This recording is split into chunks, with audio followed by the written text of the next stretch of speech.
시청자 여러분, 안녕하십니까? 2026년 1월 27일 화요일 글로벌 인사이트 시작합니다.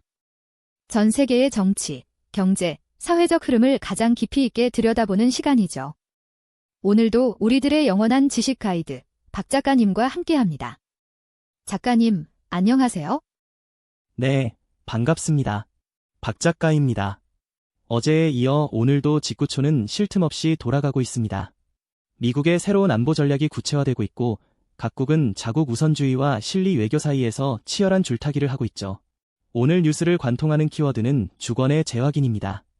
마치 19세기 말 제국들이 세력권을 확정짓기 위해 벌였던 열강의 각축전이 21세기형 기술 패권과 결합해 재현되는 느낌입니다. 오늘도 8개 국가의 핵심 이슈를 통해 그 이면을 파헤쳐 보겠습니다. 첫 번째 목적지는 대한민국입니다.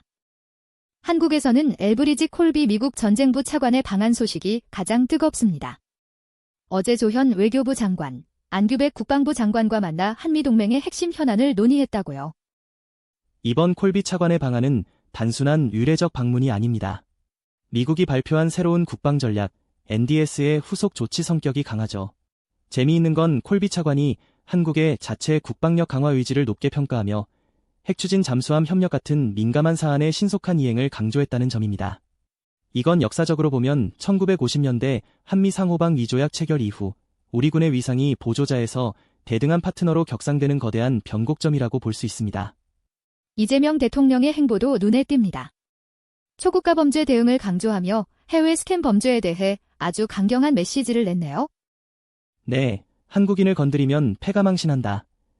는 말을 동남아 현지 언론에 알리라고 직접 지시했습니다. 이건 과거 로마 시민권자를 건드리면 로마 군단이 끝까지 추적해 응징하던 팍스 로마나의 정의 구현 방식과 닮아 있습니다. 국가가 국민의 안전을 국경 밖에서도 끝까지 책임지겠다는 강한 의지죠.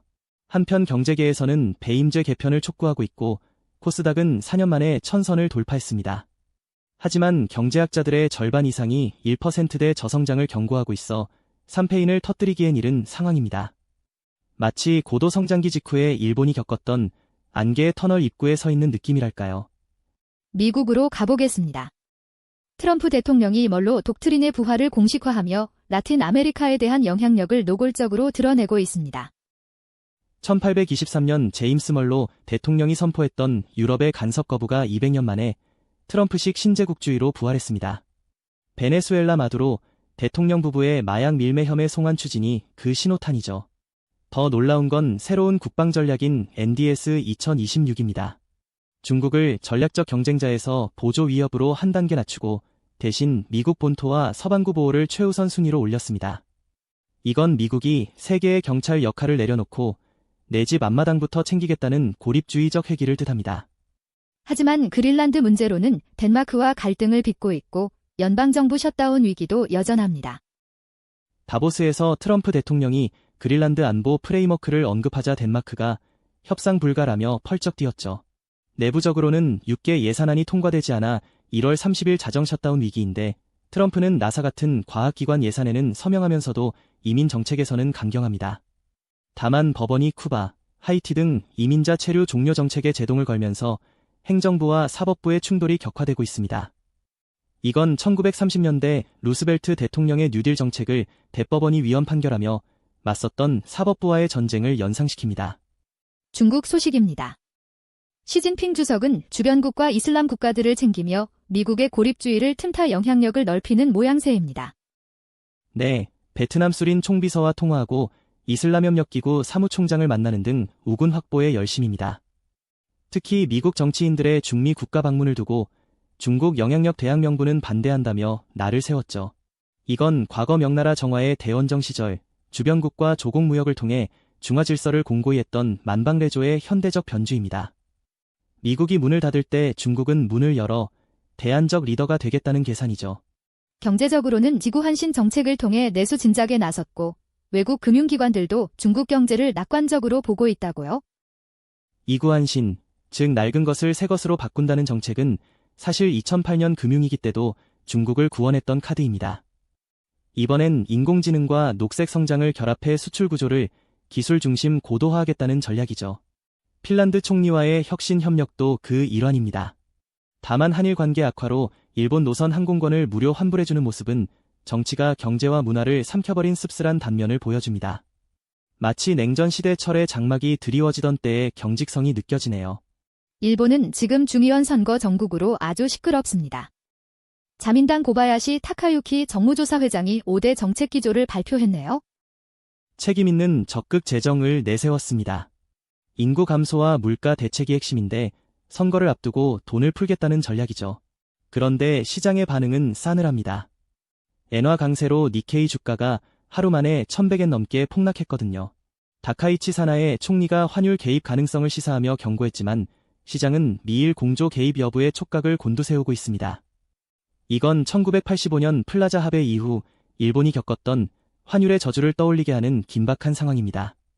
사회적으로는 콘텐츠 불법 복제 피해액이 10조 엔을 넘었다는 충격적인 발표가 있었고 자율주행 트럭 운행도 시작됐다고요?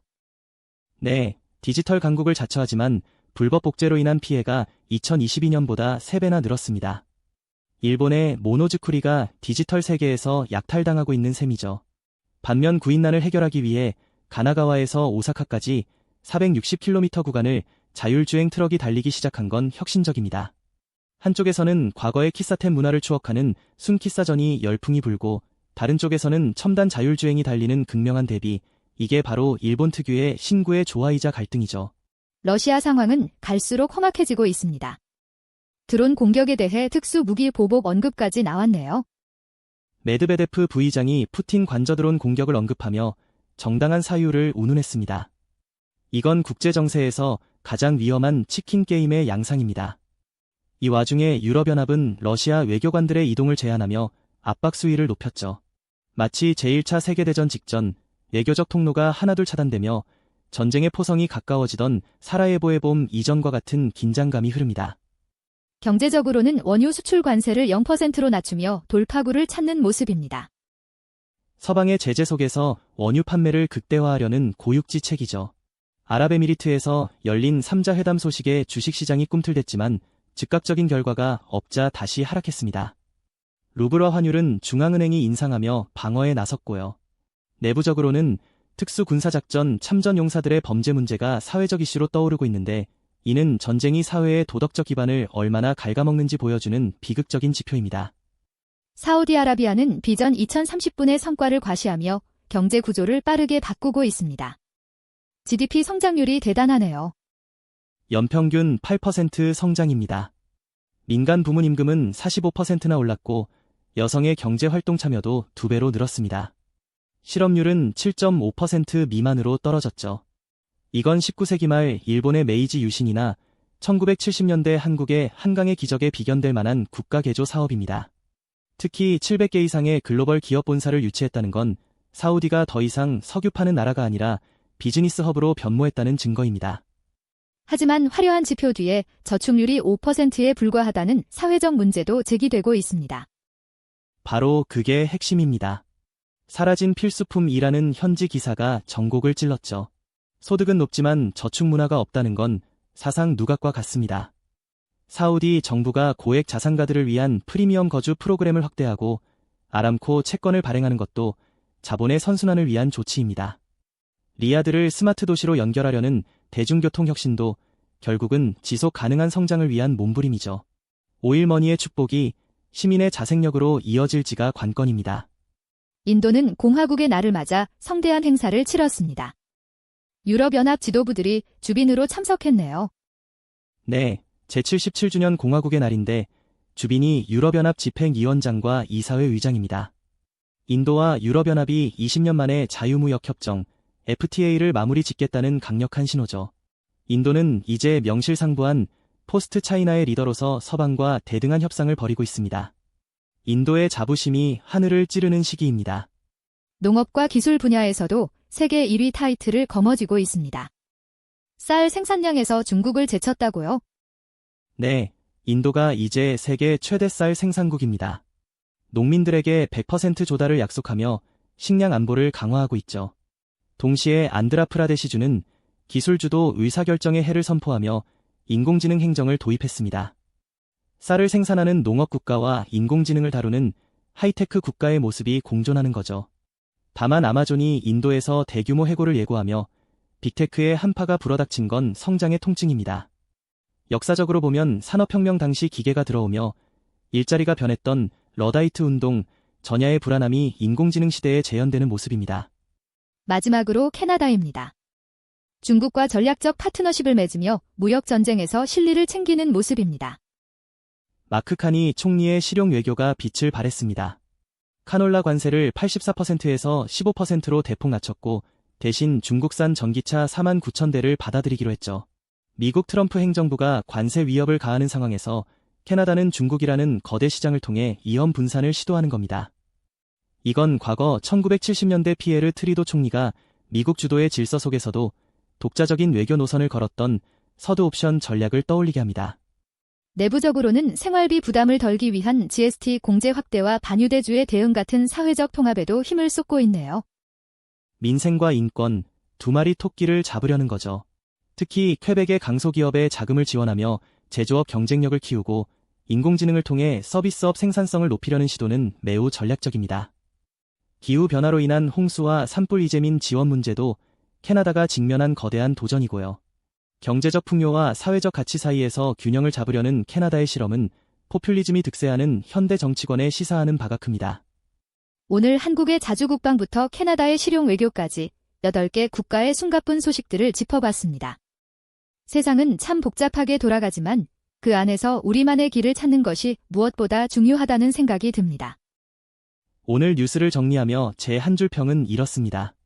폭풍우가 몰아칠 때 가장 안전한 곳은 배의 한가운데가 아니라 키를 꽉 잡고 있는 조타수의 손이다. 외부 환경이 격변할수록 우리 스스로의 원칙과 실력을 키우는 자강의 정신이 필요한 때입니다. 조타수의 손, 마음에 깊이 남는 문구네요. 오늘 소식은 여기까지입니다. 추운 날씨에 건강 유의하시고 저희는 내일 더 깊이 있는 정보로 돌아오겠습니다. 여러분, 고맙습니다. 시청자 여러분, 평안한 하루 되십시오. 감사합니다.